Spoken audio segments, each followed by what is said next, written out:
പറയാൻ വന്നിരിക്കുന്നത് മുടിയെ പറ്റിയാണ് കേട്ടോ. എല്ലാവർക്കും കൂടെ ഒരു പ്രശ്നമാണ്, മുടി വളരുന്നില്ല, മുടി ഊരി പോകുന്നു. ആഫ്റ്റർ ഡെലിവറി കഴിഞ്ഞിട്ട് മുടി ഒട്ടും ഉള്ളില്ല, മുടിയെല്ലാം ഊരി പോവുകയാണ് എന്ന് പറഞ്ഞ് എൻ്റെ അടുത്ത് കസ്റ്റമേഴ്സ് വന്ന് പറയാറുണ്ട്, ചേച്ചി എന്താണ് ടിപ്സ്, എന്തെങ്കിലും ടിപ്സ് ഉണ്ടോ, ഏതെണ്ണയാണ് തേക്കേണ്ടത് എന്നൊക്കെ ചോദിക്കാറുണ്ട് കേട്ടോ. ഞാൻ എൻ്റേതായ രീതിയിലൊരു ടിപ്സ് ഞാൻ പറഞ്ഞുതരാം. നിങ്ങൾ ആദ്യം അതൊന്ന് നോക്കി നോക്ക്. അതായത് നമ്മൾ ഇപ്പം എണ്ണകളൊക്കെ തേക്കുന്നത് അവിടെ നിൽക്കട്ടെ, ആദ്യം നമ്മുടെ ശരീരത്തിൽ എന്താണ് കുറവ് എന്നുള്ളത് ആദ്യം നോക്കുക. ആദ്യം നോക്കേണ്ടത് എന്താണെന്ന് വെച്ച് കഴിഞ്ഞാൽ അതൊരു ടിപ്സാണ്. അതായത് കാൽസ്യവും വൈറ്റമിൻ ഡിയും നിങ്ങളുടെ കുറവാണോ എന്നൊന്ന് നോക്കുക. അത് കുറഞ്ഞിട്ടുണ്ടെങ്കിൽ ആദ്യം പോകുന്നത് മുടി തന്നെയാണ്. അത് നിങ്ങൾ ആരും ശ്രദ്ധിച്ചിട്ടില്ല. നമ്മുടെ ശരീരത്തെ കുറവുകൊണ്ടാണ് നമ്മുടെ മുടിയിലേക്ക് ബാധിക്കുന്നത്. അപ്പോൾ ഒരു പരിധി വരെ നമ്മൾ മാറ്റാൻ പറ്റുന്ന ഒരു സംഭവമാണ് കാൽസ്യവും വൈറ്റമിൻ ഡിയും കറക്റ്റ് ആക്കുക എന്നുള്ളത്. അപ്പം നമ്മൾ ഇപ്പം പ്രഗ്നൻ്റ് ഒക്കെ ആകുമ്പോഴത്തേക്കും അവർക്ക് 9 മാസവും കറക്റ്റായിട്ട് നമ്മൾ ഫുഡൊക്കെ കറക്റ്റായിട്ട് കഴിക്കും, ഫ്രൂട്ട്സ് കഴിക്കും. പിന്നെ കാൽസ്യത്തിൻ്റെ 9 മാസം വരെ നമ്മൾ ഡോക്ടേഴ്സ് തരുമല്ലോ, അത് കറക്റ്റായിട്ട് പ്രഗ്നൻ്റ് ആകുമ്പോൾ നമ്മൾ കഴിക്കും അല്ലേ.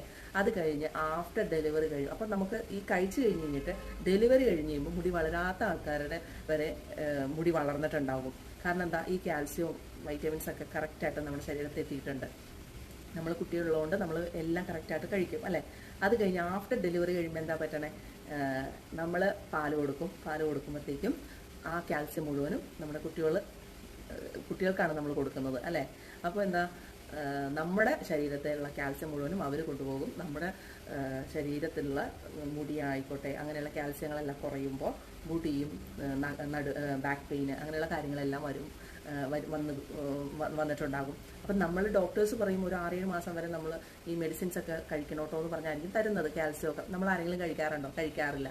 ഞാൻ ഉൾപ്പെടെ അങ്ങനെ കഴിക്കാറില്ല കേട്ടോ. അതുകൊണ്ടാണ് ഞാൻ നിങ്ങളുടെ അടുത്ത് പറഞ്ഞത്. അപ്പം നമ്മൾ ശരിക്കും പറഞ്ഞു കഴിഞ്ഞാൽ നമ്മൾ കാൽസ്യം, ഇതിപ്പോൾ ലേഡീസിന് മാത്രമല്ല ജെൻസിനും ഇതുപോലെ തന്നെയുള്ള പ്രശ്നങ്ങളുണ്ടാവും. കാൽസ്യവും വൈറ്റമിൻ ഡിയും കുറഞ്ഞു കഴിഞ്ഞ് കഴിഞ്ഞാൽ ലേഡീസിനും ജെൻസിനും ഇത് തന്നെ ബാധിക്കുന്നുണ്ട്, മുടിയൊക്കെ പോകുന്നുണ്ട്. അപ്പം നിങ്ങളും അതൊന്ന് ചെക്ക് ചെയ്ത് നോക്കിക്കോ.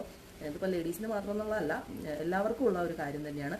അപ്പോൾ നമ്മൾ മെയിൻ ആയിട്ടുള്ള ടിപ്പ് എന്ന് പറയുന്നത് കാൽസ്യവും വൈറ്റമിൻ ഡിയും നിങ്ങൾ ചെക്ക് ചെയ്യുക. അത് കറക്റ്റ് ആണെന്നുണ്ടെങ്കിൽ നമ്മുടെ മുടി ഒരു പരിധി വരെ നമ്മുടെ മുടിക്ക് ഒരു പ്രോബ്ലം ഉണ്ടാവില്ല. കാരണം വെച്ചാൽ എൻ്റെ മുടിയും ഇതുപോലെ നന്നായിട്ട് വളർന്നതായിരുന്നു പ്രഗ്നൻ്റ് ആയിരുന്ന സമയത്തൊക്കെ. നമ്മളത് കഴിഞ്ഞ് കാൽസ്യം ഒന്നും നമ്മുടെ ശരീരത്തൊക്കെ പോയി കഴിഞ്ഞ് കഴിയുമ്പോൾ നമ്മുടെ മുടിയൊക്കെ കുറഞ്ഞായിരുന്നു. പക്ഷേ ഇപ്പം കുറേയൊക്കെ എൻ്റെ മുടിക്കാണെങ്കിലും മാറ്റം വന്നിട്ടുണ്ട്. നല്ല രീതിയിൽ ഞാനാണെങ്കിലും മെഡിസിൻ എടുത്തായിരുന്നു. അതുകൊണ്ടാണ് ഞാൻ പറഞ്ഞത് ശരിക്കും കാൽസ്യവും വൈറ്റമിൻ ഡിയും നിങ്ങൾ ചെക്ക് ചെയ്യുക.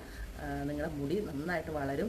കാരണം വെച്ച് കഴിഞ്ഞാൽ എനിക്കിത് നന്നായിട്ട് ഈ വൈറ്റമിൻ ഡിയും കാൽസ്യവും കുറഞ്ഞതുകൊണ്ട് ഞാൻ ചെക്ക് ചെയ്ത് കഴിഞ്ഞപ്പോൾ എനിക്ക് നന്നായിട്ട് കുറവുണ്ടെന്ന് പറഞ്ഞായിരുന്നു കേട്ടോ. പക്ഷെ ഞാനത് ശ്രദ്ധിച്ചില്ലായിരുന്നു.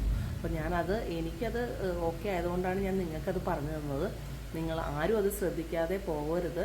വൈറ്റമിൻ ഡിയും കാൽസ്യവും അതിപ്പോൾ ബോയ്സ് ആയിക്കോട്ടെ ഗേൾസ് ആയിക്കോട്ടെ ഇവർക്കെല്ലാവർക്കും നമുക്ക് ഈ വൈറ്റമിൻ ഡിയും കാൽസ്യവും കുറഞ്ഞു കഴിഞ്ഞാൽ മുടി പോകുന്ന ഒരു ഇതുണ്ട് കേട്ടോ. അപ്പം നിങ്ങളതൊന്ന് ചെക്ക് ചെയ്ത് നോക്കുക. അപ്പോൾ നിങ്ങൾക്കിത് ഇഷ്ടപ്പെട്ടെന്നുണ്ടെങ്കിൽ ലൈക്ക് ചെയ്യുക, കമൻറ്റ് ചെയ്യുക, സബ്സ്ക്രൈബ് ചെയ്യുക. Okay, by.